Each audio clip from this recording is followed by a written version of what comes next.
नमस्कार दोस्तों, स्वागत है आपका मेरे YouTube चैनल कहानी बाय शिवानी में। उस दिन रविवार था। सुनीता अपने बालों में रम्मू से तेल लगवा रही थी। उसने सोचा कि बालों की जड़ों को 3-4 घंटे तक तेल मिल जाए, यही काफ़ी है। नहाने के बाद वह बाल सुखा लेगी। जब से उसने ग्रेटर कैलाश नई दिल्ली की इस कोठी में किराए पर जगह ली थी, तब से घर में शांति आ गई थी। पुरानी दिल्ली के सदर बाजार में किराया यहाँ से आधा था, लेकिन वहाँ की मकान मालिक की लगातार पूछताछ से उसे परेशान कर रखा था। उस पूछताछ से तंग आकर उसने वह मकान छोड़ दिया। सुनीता का अनिरुद्ध से तलाक हो चुका था और उसकी माँ हमेशा इसी सोच में रहती थी, उसकी जवान बेटी का क्या होगा। सुनीता ऐसे छुई मुई नहीं थी कि वह पति के हाथों की कठपुतली बन जाए। उसने अपने बलबूते पर तलाक लिया था। एक बार तो अनिरुद्ध भी उसकी हिम्मत की तारीफ कर चुका था। ऐसे में सुनीता को नौकरी की कोई कमी नहीं थी। यह सच था कि अनिरुद्ध की माँ अपनी बहू सुनीता और बेटे के बीच की दरार को कभी नहीं भर सकती थी। कचहरी में भी तारीख पर वह अपने बेटे के साथ सुनहरे चश्मे के साथ आती थी। उनका यह दबदबा सुनीता को परेशान करता था और अनिरुद्ध की माँ को सुनीता की अनुशासनहीनता बहुत बुरी लगती थी। उन्हें अपने अनुशासित बेटे के साथ ऐसी बहू देखने का बिल्कुल मन नहीं था। उनकी सोच थी कि वे अपने इकलौते बेटे का फिर से अपनी पसंद की लड़की से विवाह करेंगी। उन्होंने एक बार बेटे की पसंद देखी थी, तब सुनीता की कोई औलाद भी नहीं थी। इसके बाद जब अनिरुद्ध फोन पर बात करता तो वह बस हाँ या ना करके बात खत्म कर देता। वह सिर्फ इतना ही कहता कि उसे कहीं जाना है या वह किसी के साथ रेस्टोरेंट में है। उसने मैसेज का जवाब देना भी बंद कर दिया था। सुनीता जब 5-6 दिनों के लिए अपनी माँ के पास गई, अनिरुद्ध ने जिस लापरवाही से उसे छोड़ा, वह सुनीता और उसके पिता दोनों को बहुत बुरा लगा। कुछ हफ्तों बाद माँ ने सुनीता को समझाया, अनिरुद्ध अगर लेने नहीं आया तो तुम अपने भाई के साथ चली जाओ। तुम्हारे लिए मायके में रहना ठीक नहीं है। लेकिन आत्माभिमानी सुनीता ने माँ की बात नहीं मानी। उसने शादी से पहले दिल्ली प्रशासन के कार्यालय में नौकरी की थी और वहीं अनिरुद्ध अक्सर काम के लिए आता था। माँ और भाई की रोज की नसीहत से परेशान होकर सुनीता दिल्ली के शाहपुर में एक कमरा और रसोई किराए पर लेकर रहने लगी। उसी दौरान अनिरुद्ध ने अपनी मां के दबाव में आकर अदालत में तलाक की अर्जी दे दी। सुनीता ने जब उसका विरोध नहीं किया तो उसे आसानी से तलाक मिल गया। अब उसे हर महीने 15,000 रुपए मिलते थे, जो उस समय अच्छे थे। सदर बाजार में सुनीता का घर बहुत बड़ा था, लेकिन चारों ओर लोग ऐसे बसे हुए थे जैसे मधुमक्खी के छत्ते में होते हैं। सभी एक दूसरे के खानपान, पहनावे और रिश्तेदारों के बारे में हर जानकारी रखते थे।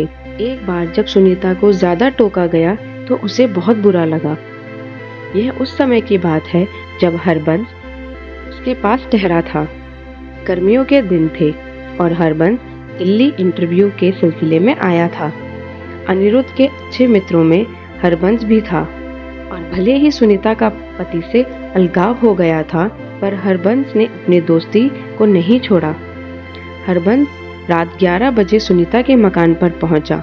हवेली आधी से ज्यादा अंधेरे में थी। सुनीता के कमरे के आगे बड़ी छत थी जहां हवा चल रही थी। सुनीता ने हरबंस का अच्छा स्वागत किया और उसे अपने कमरे में सोने की व्यवस्था की। खुद वह मॉम के कमरे के फर्श पर बिस्तर लगाकर सो गई। सुबह सुबह सूरज को जल देने के बहाने रोज आने वाली मकान मालिक सुनीता के कमरे के बाहर पुरुष के जूते देखकर रुक गई।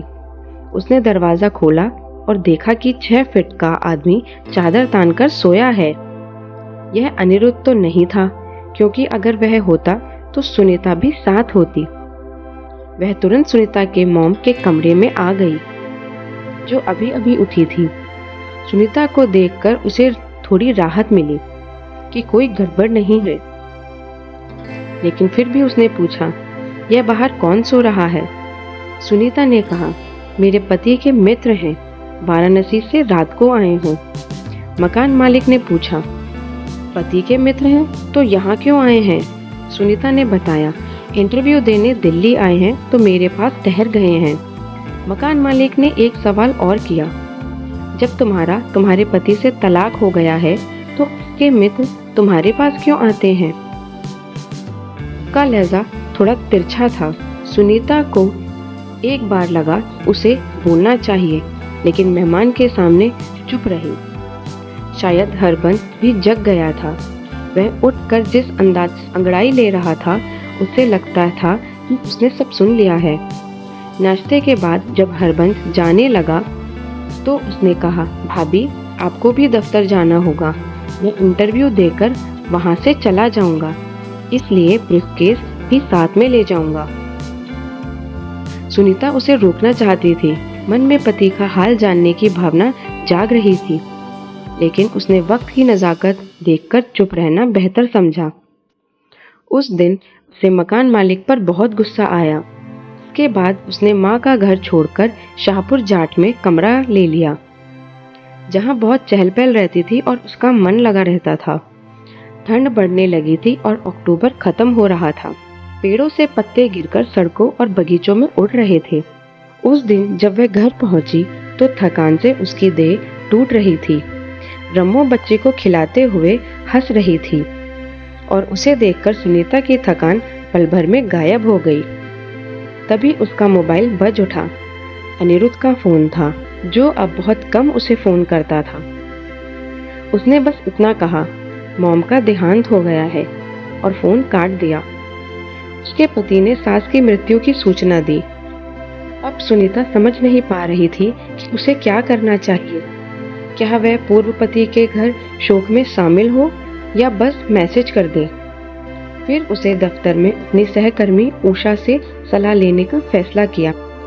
उषा से बात करने पर उसे पता चला कि अनिरुद्ध का फोन आया है, जो सुनकर उषा को आश्चर्य हुआ और यह भी लगा कि कुछ अच्छी चीजें हो सकती हैं।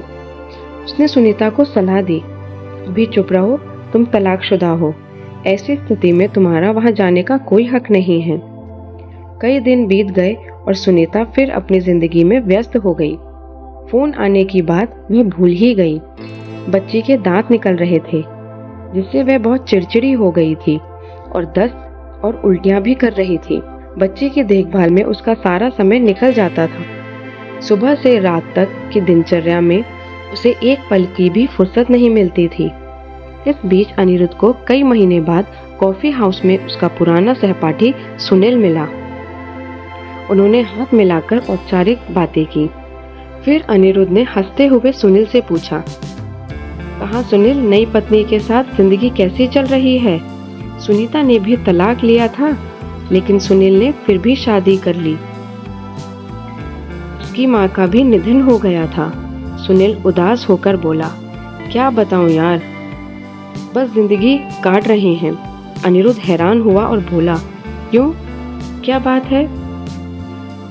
इस बार तो सब सोच समझकर सबकी पसंद से विवाह हुआ था, सुनील ने कहा। जो परिस्थिति पहले थी अब भी वही है। अनिरुद्ध को लगता था कि उसे तलाक लेकर बड़ी गलती की। उसे अपनी जगहंसाई का भी एहसास था और वह सुनीता को एक पल भी भूल नहीं पाया था। पहले जिन बातों पर गुस्सा आता था, अब भी वही बातें होती थीं, लेकिन अब ना तो गुस्सा आता था और ना ही घर में कलह होती थी। कुछ ऐसा था जो सुनीता के साथ चला गया था। वह खुद को माफ नहीं कर पाता कि सुनीता अब भी अकेली है और उसकी माँ भी नहीं है कि वह कुछ कह सके। उसने कहा, तेरी नई भाभी की त्योरियां चढ़ी रहती हैं। तलाकशुदा से शादी करके एहसान किया है ना उसने। यह कहते हुए वह बहुत उदास हो गया। अनिरुद्ध को यह सब सुनकर दुख हुआ, लेकिन कहीं मन में संतोष भी था कि वह दूसरी बार गलती करने से बच गया था। सुनील चलते चलते बोला, तलाक के बाद संबंध तो टूट जाते हैं, लेकिन यादें और एहसास नहीं। अनिरुद्ध के पास सुनील के लिए सहानुभूति के 4 शब्द भी नहीं थे। वह बस चुपचाप उसका हाथ सहलाता रहा। माँ के बाद अनिरुद्ध अकेला रह गया था, लेकिन इतना परेशान नहीं था। शनिवार की रात को जब सुनीता दफ्तर से घर पहुंची तो उसने देखा कि कमरे में एक पुरुष बैठा है। रम्मो बच्ची को लेकर छत पर घूम रही थी। सुनीता ने नजदीक जाकर रम्मो से पूछा, घर में कौन बैठा है? रम्मो ने जवाब दिया, पता नहीं दीदी, वे थोड़ी देर पहले ही आए हैं। चाय के लिए पूछा तो बोले मेम साहब के साथ ही पिएंगे। सुनीता ने पूछा, अच्छा बीजू सो गई क्या? और उसने अपनी बेटी को दुलारते हुए देखा, बस सोने को ही है। सुनीता ने कमरे में कदम रखा और जैसे ही आंखें अनिरुद्ध से मिली, उसके शरीर में एक अजीब सी सिहरन दौड़ गई। वह बस इतना ही कह पाई, आप? हाँ, कैसी हो? अनिरुद्ध ने पूछा। ठीक हूँ, आप कैसे हैं? उसकी धड़कन ठीक से संयत नहीं हो पा रही थी। देखने चला आया। सुनीता एकटक अनिरुद्ध को देखती रही। एक बार तो दिल में आया कि कह दे। इतने दिन बाद बड़ी ममता उमड़ आई, लेकिन वह चुप रही। अम्मा नहीं रही, अनिरुद्ध ने कहा। हाँ, बात हुई तो थी। एक बार भी नहीं सोचा कि मृत्यु पर, तो उसने बात पूरी की। जी नहीं, तलाक के बाद किसी स्त्री का अपने पूर्व पति से संबंध ही क्या रह जाता है। उसने सब शिकायतें एक झटके में तोड़ दी। अनिरुद्ध अपनी तलाकशुदा पत्नी को देखता रहा। सुनीता अब भी वैसी ही लग रही थी जैसे 2.5 साल पहले थी। उसे कहीं कोई बदलाव महसूस नहीं हो रहा था। फिर यह सब क्या हुआ? क्या अदालत से तलाक मिल जाने से सब संबंध टूट जाते हैं? उसकी सोच की श्रृंखला सुनीता के लीजिए शब्द ने तोड़ी। वह अपने हाथ में चाय का कप लिए खड़ी थी। वे दोनों चाय पीने लगे। तभी रम्मो सोती हुई बच्ची को कंधे से लगाए कमरे में आई। सुनीता ने इशारे में पूछा, सो गई? रम्मो ने जी कहा और बच्ची को पलंग पर सुला दिया। अनिरुद्ध सोती हुई बच्ची को एकटक देखता रहा और सुनीता उसे देखती। सुनीता खाना बनाने में व्यस्त हो गई। खाना बनाते ही रम्मो ने अनिरुद्ध के सामने गोल मेज रख दी। प्लेट में देखकर अनिरुद्ध मुस्कुराए, बिना रह ना सका। सारे व्यंजन उसके पसंदीदा थे। रात हुई, बिस्तर लग गए। सुनीता ने अपना पलंग अनिरुद्ध के लिए तैयार कर दिया और खुद जमीन पर बिस्तर लगाकर लेट गई। अनिरुद्ध ने मनुहार की, मैं नीचे सो जाता हूँ, तुम बच्ची को लेकर पलंग पर सो जाओ। लेकिन सुनीता नहीं मानी। फिर वह करीब आकर बोला, मानोगी नहीं, बहुत जिद्दी हो तुम। सुनीता कुछ नहीं बोली। रात भर अनिरुद्ध रिश्तेदारों का हालचाल पूछता रहा और सुनीता 2-4 शब्द में जवाब देती रही। कानून की नज़र में वे पति पत्नी नहीं थे, लेकिन दोनों के बीच एक दूसरे के लिए आत्मीयता थी। बहुत रात हो गई। सुनीता ने जम्हाई लेते हुए कहा, सो जाइए, क्या सुबह नहीं उठना है? अनिरुद्ध को लगा कि सब वैसा ही है जैसा 2.5 साल पहले था।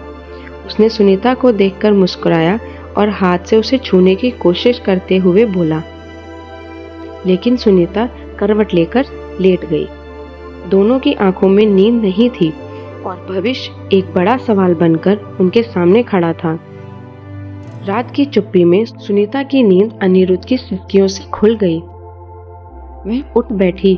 अनिरुद्ध तकिए में मुंह छुपाए रो रहा था। वह पलंग पर बैठ गई और बोली, सुनिए। हाँ, उसने अधीरता से पूछा।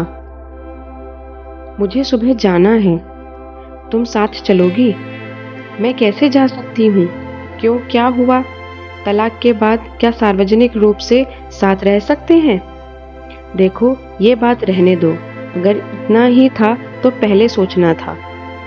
सोचा बहुत था, पर तुम्हारे और माँ के बीच में पिसता रहा। सच में तुम्हारे बिना ये दिन मैंने कैसे।